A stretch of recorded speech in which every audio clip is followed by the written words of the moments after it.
ওয়ারিশ সম্পত্তি বা পূর্বপুরুষের সম্পত্তি আপনি দাগে দাগে না নিয়ে এক দাগে নামজারি করে আপনি এক দাগ থেকেই আপনি সম্পত্তি বেচা বিক্রি হস্তান্তর করতে পারবেন।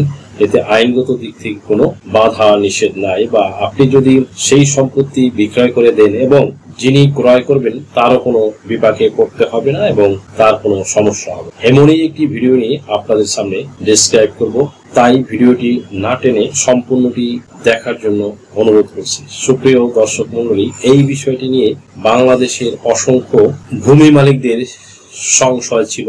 তারা নানা রকম বিভ্রান্তির মধ্যে, that means many kinds of কনফ্লিকশনের মধ্যে ছিলেন। আজ হয়তো তাদের সেই ধোঁয়াশা কেটে গিয়ে পানির মতো পরিষ্কার হয়ে যাবে। ভিউয়ার্স, সম্পত্তি বা পূর্বপুরুষের সম্পত্তি নিয়ে সাধারণত আলোচনা করতে গেলে মৃত ব্যক্তির সম্পত্তি নিয়ে আলোচনা করতে হয়। যেই ব্যক্তি মৃত্যুবরণ করার পরে উত্তরাধিকার সৃষ্টি হয়, আর এই উত্তরাধিকার সৃষ্টি হলে তার রেখে যাওয়া সম্পত্তি এবং রেখে যাওয়া ওয়ারিশরা সেই সম্পত্তির দাগে দাগে তারা হিস্সা মোতাবেক এই সম্পত্তি বেসিক্যালি পেয়ে থাকে। এই সম্পত্তি এক দাগ থেকে নেয়ার কোনো নিয়ম নাই, কোনো আইনও নাই, সেটা বলা হয়নি। কিন্তু আজকের যে ভিডিওটি, সেই ভিডিওটির মাধ্যমে প্রমাণিত হবে যে আপনি এক দাগ থেকে সম্পত্তি নিয়ে নামজারি করতে পারবেন, আবার এই এক দাগ থেকেই সম্পত্তি বেচা বিক্রি করতে পারবেন।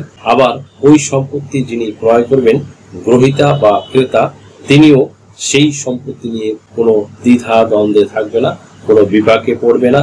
তিনিও শান্তিপূর্ণভাবে এই সম্পত্তি বসবাস করতে পারবে, মামলা মোকদ্দমা কোনো কিছুই করতে পারবে না।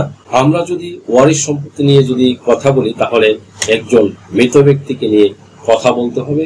যে মৃত ব্যক্তি পৃথিবীতে যখন তিনি ছিলেন তখন সম্পত্তির মালিক কিন্তু তিনি ছিলেন, এবং এই সম্পত্তি রেখে যখন তিনি মৃত্যুবরণ করেছেন তখন উত্তরাধিকার সৃষ্টি হয়েছে, এবং এই উত্তরাধিকার সৃষ্টি হওয়ার ফলে তার রেখে যাওয়া সম্পত্তি দাগে দাগে, ইঞ্চিতে ইঞ্চিতে মালিক হবে কারা? তারা হচ্ছে তার রেখে যাওয়া যে পুত্র সন্তান, কন্যা সন্তান, স্ত্রী ও বাবা মা, এরাই বেসিক্যালি তার রেখে যাওয়া সম্পত্তির মালিক। তারা কিন্তু একেবারে সরাসরি মালিক হয়ে যান না। পূর্বপুরুষের সম্পত্তি সর্বশেষ এসে দাঁড়ায় বাবার উপরে, মায়ের উপরে। যদি মাতৃকুলের সম্পত্তি হয়ে থাকে, নানার সম্পত্তি, তাহলে মায়ের কাছে আসে।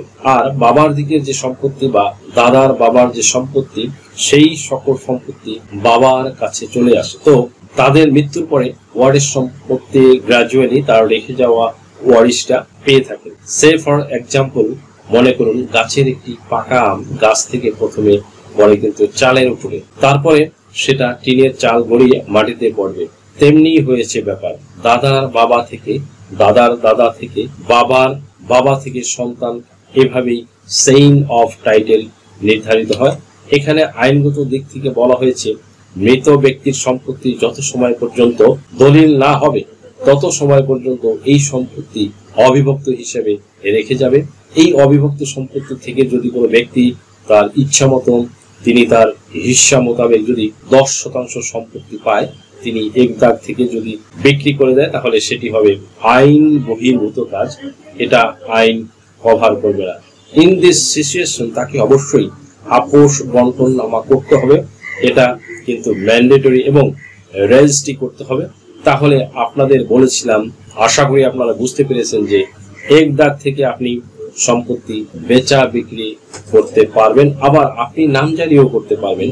ইতিপূর্বে যেটা দেখা গেছে যে আমরা মৌখিকভাবে বন্টন করে যার যার মতো করে রেকর্ড খতিয়ান নাম উঠিয়ে তুলে নিয়ে তারপরে নামজারি করে আমরা ভোগ দখলে ছিলাম।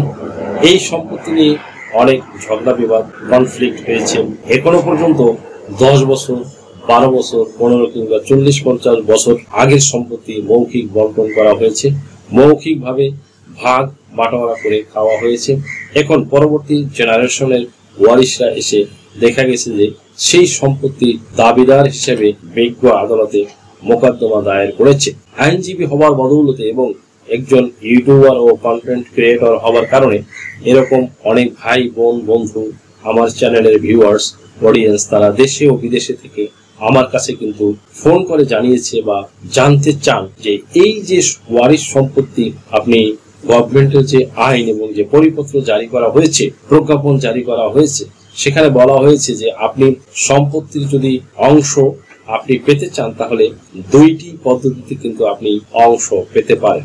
একটি হচ্ছে আপনি জমা ভাগ না করে আপনি সরাসরি সবাই মিলে একত্রে ওই মৃত ব্যক্তির সম্পত্তি ফারায়েজ করে আপনি ওয়ারিশ কায়েম সনদের মাধ্যমে এসি ল্যান্ড অফিসে যদি যৌথভাবে অনলাইনে আবেদন করেন তাহলে সেই ওয়ারিশ কায়েম সনদ দেখে এসি ল্যান্ড অফিসার বা এসি ল্যান্ড অফিস থেকে আপনার সম্পত্তি দাগে দাগে হিস্সা মোতাবেক আপনি কতটুকু সম্পত্তি পাবেন একটি দাগে সেই পরিমাণ সম্পত্তি দিয়ে আপনাদের নামে নামজারি করে দেবে।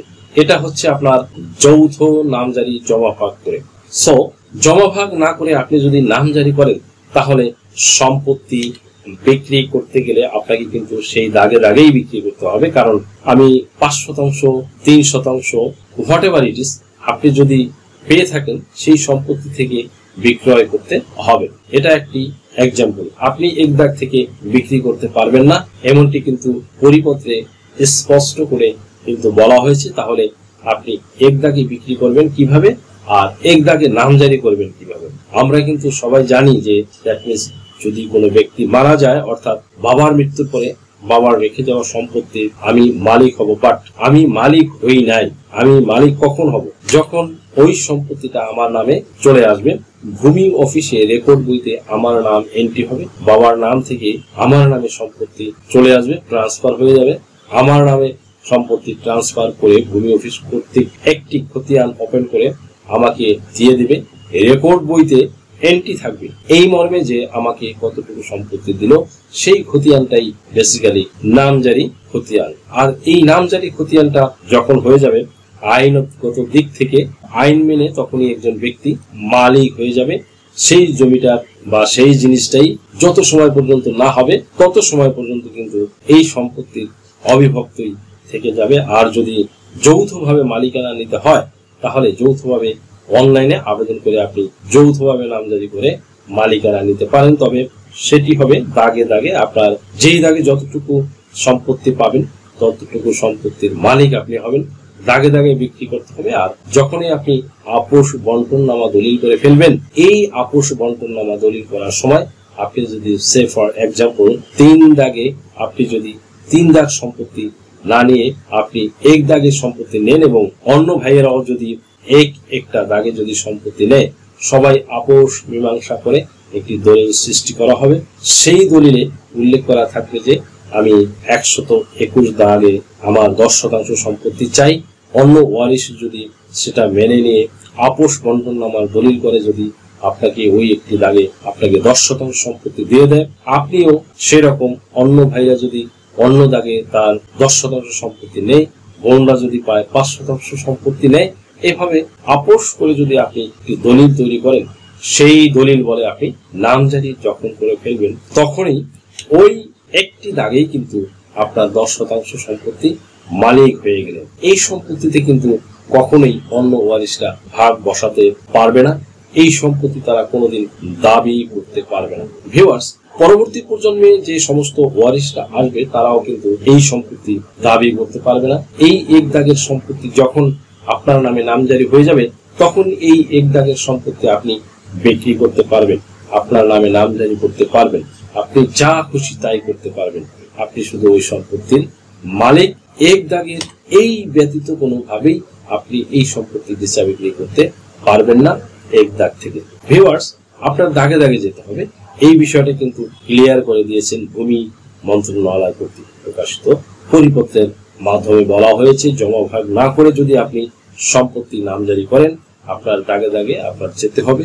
আর যদি জমা ভাগ করে যদি আপনি মিউটেশন করেন, দ্যাট মিন্স নামজারি করেন আপোষ বন্টন নামা দলিলের মাধ্যমে, তাহলে অন্যান্য ওয়ারিশরা স্যাক্রিফাইস করে বা আপনাকে ছাড় দিয়ে আপনাকে এক দাগের যে সম্পত্তি দিয়ে দেবে, সেই এক দাগের সম্পত্তি আপনি বেচা বিক্রি হস্তান্তর সবকিছুই করতে পারবেন। সো ভিউয়ার্স, আশা করি আজকের ভিডিওটি থেকে আপনারা সামান্যতম হলেও উপকৃত হয়েছেন। যদি ভিডিওটি আপনাদের সামান্যতম উপকার আসে তাহলে রিকোয়েস্ট করব চ্যানেলটি লাইক, শেয়ার, কমেন্টস এবং সাবস্ক্রাইব করে পাশে থাকা বেল বাটনটি প্রেস করে দিন যাতে পরবর্তী ভিডিওর নোটিফিকেশনটি খুব সহজেই পেয়ে যান। সো আজকের মতো এখানে শেষ করছি। দেখা হবে অন্য কোনো দিন অন্য কোনো ভিডিওতে। অন্য কোনো আইনি কন্টেন্ট নিয়ে। সেই পর্যন্ত সকলে ভালো থাকুন, সুস্থ থাকুন, নিরাপদে থাকুন। আবার সবাইকে ধন্যবাদ জানিয়ে এখানেই শেষ করছি। আল্লাহ হাফেজ।